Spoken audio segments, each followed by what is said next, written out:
This video will talk about how to tell if your child's brain may be having problems and what to do about it, at least in some general terms.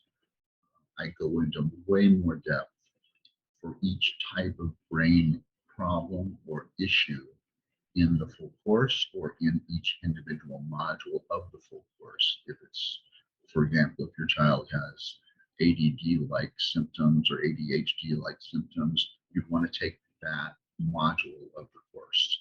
If they have obsessive compulsive type behaviors, you want to take that part of the course. So that's kind of this particular module is just to give you some insights into what to look for.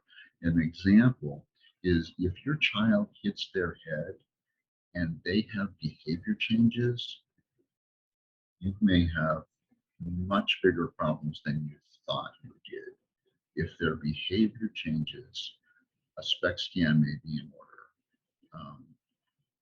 And we'll talk about that in one of the free videos, kind of what's involved in a SPECT scan and what it costs, and the fact that it can save you tens of thousands of dollars in medical bills that will get you nowhere, where a visit to the Amen clinics will get you accurately diagnosed, accurately and appropriately treated for the unique issue that you're having or your child is having. And when you work with me, I do the assessments that I've mentioned before that help give you the same kinds of information.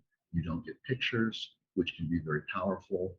But if your child all of a sudden goes from being a very happy-go-lucky, nice, polite child to being obnoxious, maybe violent, aggressive, there's a brain problem there. It's not volitional. It's not something you're doing on purpose. So it's important to look, to watch your child for changes in their behavior and in their actions, their sleep patterns. And I'll go through this in detail here in just a few minutes. So stick with me. I look forward to having you. If you have any questions, again, you send an email to jim@jlhendricks.com with your question, as detailed as you like, and I will answer them. Thank you for watching, and let's get going.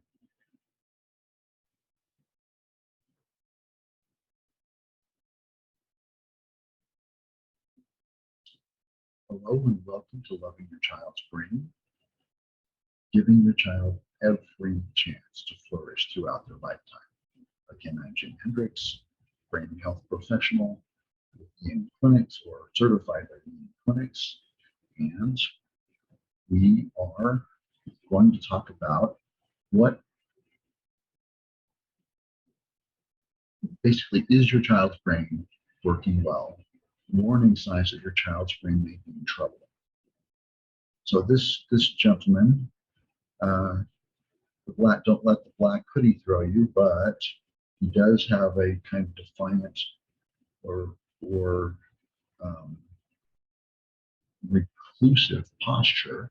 His face looks either sad or angry.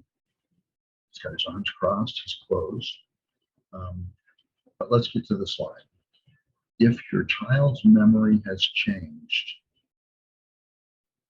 say compared to a year ago or a month ago, it's worth looking into, because changes in memory are important. If it's getting better, that's great.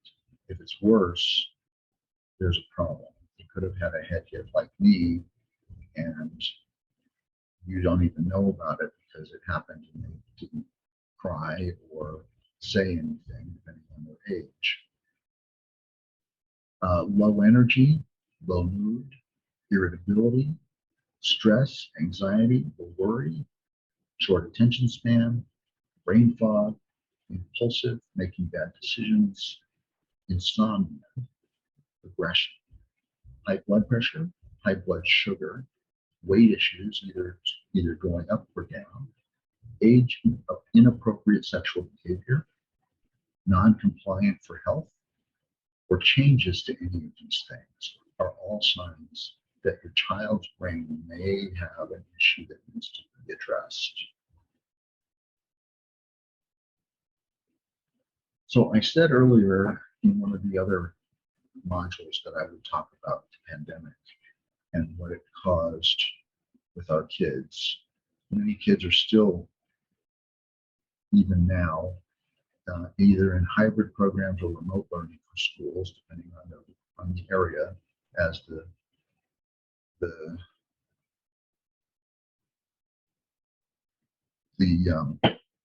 virus changes and morphs, and it's led to feelings of loneliness, isolation, disconnection from their friends, other family members that they aren't living with. Children are experiencing stress and anxiety from trying to learn in new formats under frequently changing circumstances as school continues to adjust their programming. With few or no extracurricular activities available for them to do with classmates and friends, they can feel like all work and no play. Many sports programs are on hold, with limits on the amount of body movement and exercise a lot of kids are getting. Distractions are everywhere. Without the kind of boundaries and rules that classrooms usually have, it can be much harder for children to stay focused at all. So how can you boost your kids' resilience? Resilience is really important. It's how they can, if they have high resilience, they can take bumps and jolts to their psyche and be okay. If their resilience is low, you can knock them for a loop. So establish a regular schedule and routines, including sleep. Provide daily structure. Being sedentary increases depression. So plan times each week to go outside with your family and play a game. Taking a walk is excellent. Going for a hike is excellent. And take the time to talk and bond. And those things promote happier brain chemicals. Comfort food is making things worse. Make sure everyone is getting plenty of fresh produce and clean protein. Don't indulge in sugary treats.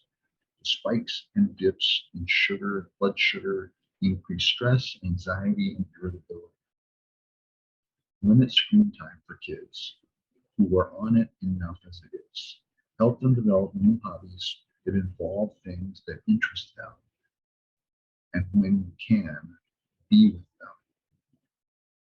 Be sure to take care of your own mental health as well. If you're struggling with depression, anxiety, grief, overload of stress, make the effort to get help for yourself.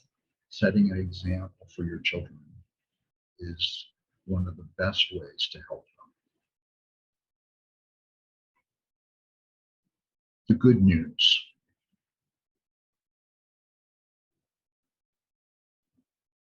Your child's brain creates new cells every day, and so does yours, hundreds of thousands of them. There's something called brain-derived neurotropic factor that's like miracle grow for your brain. We used to think that once a brain was injured, they couldn't recover. But now we know that your child's brain and your brain can recover from toxic exposure, drug and alcohol abuse, traumatic brain injuries, psychological issues, and violent behavior. More resilience and brain reserves, the more resilience and brain reserves you pour into your child, the better they will be able to deal with whatever comes their way. I want to kind of do a commercial now for the Amen clinics. If you do need a SPECT scan, what they do is amazing. They do a detailed clinical assessment, biological, psychological, social, and spiritual. And spiritual means, how does your child or you connect with the world around them? How do they feel? What's their meaning in life? How do they derive meaning in them? That kind of thing. brain spec imaging where indicated or requested, and they typically do 2 scans at rest and in concentration. Targeted lab studies, which I'll talk about in a minute.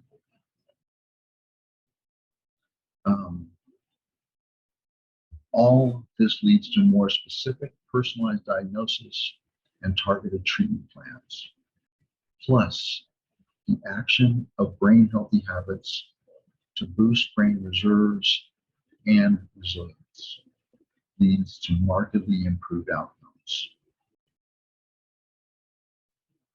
The Amen Clinic's full evaluation includes meticulous background information, review of history, previous treatment, medical, drug, legal, school, and family history, VEC, depression inventory, brief symptoms inventory, quality of life inventory, neuropsychological assessment, Web Neuro and Connors T assessment, 2 hours with a historian reviewing historical data, 2 brain spec scans, typically resting in concentration, although sometimes they do different scans based on different situations. A final evaluation with a psychiatrist to synthesize and present the data and recommendations for ongoing treatment. Scan pictures and reports, including copies referring to referring clinicians. Follow-up visits, a first follow-up visit, calls at 6 weeks, 3 months, and 6 months for follow-up and outcome data. When I say they do important lab tests, you can't measure you can't change what you don't measure. So they do BMI, waist to hip ratio, hours of sleep, blood pressure, full blood cell count, blood panel, general chemical panel for things like blood sugar, fasting blood sugar, lipid panel, particle size, HbA1c, vitamin D levels, a full thyroid panel, C-reactive protein and homocysteine, ferritin, which is iron, free total testosterone, cholesterol, DHEA, and omega-3 ratio.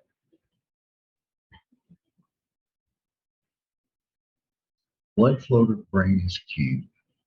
How to increase blood flow to the brain. So here is the quick answer. I give it in more detail and for more specific situations in the follow-on modules.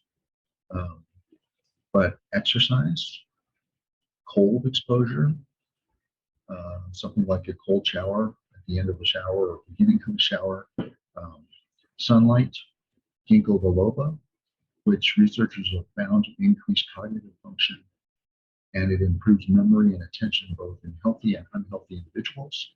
It reduces the risk of dementia and Alzheimer's disease as well. Low-level laser therapy, typically red light therapy. Vinpocetine, which is hard to find. Researchers have found that it increases brain blood flow, in healthy people and stroke victims. Vitamins because you're worth it is where I get mine. It's hard to find. Meditation, resveratrol, dark chocolate, a little piece, not a whole bar. Omega-3 fatty acids, acupuncture, chewing gum, acetyl L-carnitine, nitrates from vegetables like beet juice, no caffeine, or very little. Caffeine constricts the blood vessels in your brain. Piracetam or aniracetam, there's a whole bunch of them that end in tam that are brain boosting substances. A ketogenic diet, but not for everyone. For some people, ketogenic diet will make them want to kill people. It's not for everyone. And that's based on brain science, not just We eat carbs. And music.